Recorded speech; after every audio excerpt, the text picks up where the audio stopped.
She paused for a moment on the step and glanced back towards the front door. Then, with a quick movement, she opened the umbrella, though it was not raining, and thrust it over her head. The wind, with a wild cry, slipped under the umbrella, pressing it upwards as though trying to force it out of Mary Poppins's hand. But she held on tightly, and that, apparently, was what the wind wanted her to do, for presently it lifted the umbrella higher into the air and Mary Poppins from the ground. It carried her lightly so that her toes just grazed along the garden path. Then it lifted her over the front gate and swept her upwards towards the branches of the cherry trees in the lane. "She's going, Jane, she's going," cried Michael, weeping. "Quick!" cried Jane. "Let us get the twins. They must see the last of her." She had no doubt now, nor had Michael, that Mary Poppins had gone for good, because the wind had changed. They each seized a twin and rushed back to the window. Mary Poppins was in the upper air now, floating away over the cherry trees and the roofs of the houses, holding tightly to the umbrella with one hand and to the carpet bag with the other. The twins began to cry quietly. With their free hands, Jane and Michael opened the window and made one last effort to stay Mary Poppins's flight. "Mary Poppins!" they cried. "Mary Poppins, come back!" But she either did not hear or deliberately took no notice, for she went sailing on and on, up into the cloudy, whistling air, till at last she was wafted away over the hill, and the children could see nothing but the trees bending and moaning under the wild west wind. "She did what she said she would anyway. She stayed till the wind changed," said Jane, sighing and turning sadly from the window. She took Jonte's cot and put him into it. Michael said nothing, but as he brought Barbara back and tucked her into bed, he was sniffing uncomfortably. "I wonder," said Jane, "if we'll ever see her again." Suddenly they heard voices on the stairs. "Children! Children!" Mrs. Banks was calling as she opened the door. "Children, I am very cross. Mary Poppins has left us." "Yes," said Jane and Michael. "You knew then?" said Mrs. Banks, rather surprised. "Did she tell you she was going?" They shook their heads, and Mrs. Banks went on. "It's outrageous. 1 minute here and gone the next. Not even an apology. Simply said, 'I'm going,' and off she went. Anything more preposterous, more thoughtless, more discourteous. What is it, Michael?" She broke off crossly, for Michael had grasped her skirt in his hands and was shaking her. "What is it, child?" "Did she say she'd come back?" he cried, nearly knocking his mother over. "Tell me, did she?" "You will not behave like a Red Indian, Michael," she said, loosening his hold. "I don't remember what she said, except that she was going.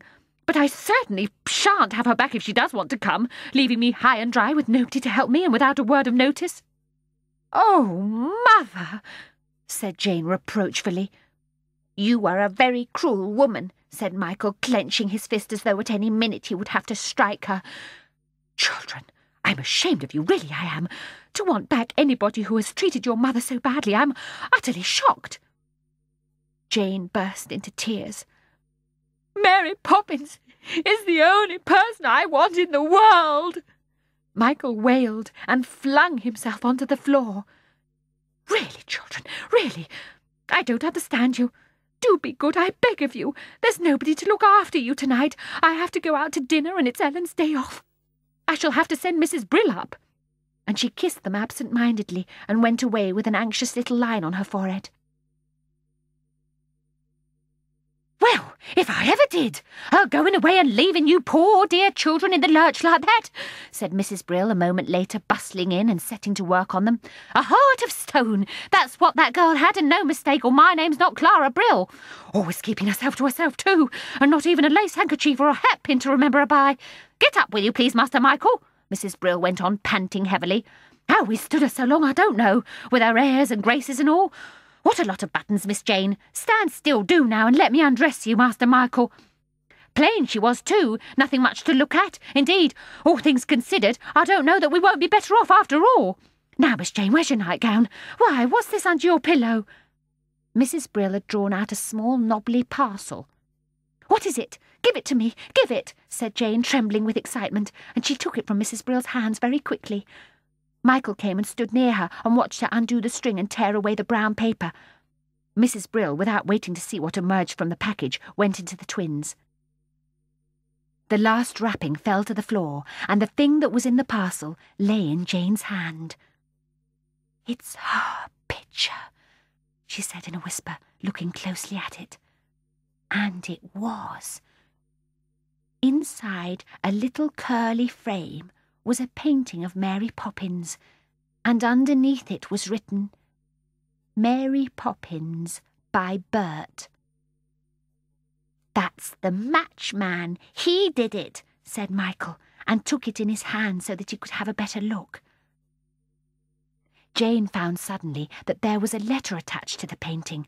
She unfolded it carefully. It ran, "Dear Jane, Michael had the compass, so the picture is for you. Au revoir, Mary Poppins." She read it out loud till she came to the word she couldn't understand. "Mrs. Brill," she called, "what does au revoir mean?" "Au revoir, dearie," shrieked Mrs. Brill from the next room. "Why, doesn't it mean... Let me see, I'm not up in these foreign tongues. Doesn't it mean God bless you? No, I'm wrong. I think, Miss Jane, dear, it means to meet again." Jane and Michael looked at each other. Joy and understanding shone in their eyes. They knew what Mary Poppins meant. Michael gave a long sigh of relief.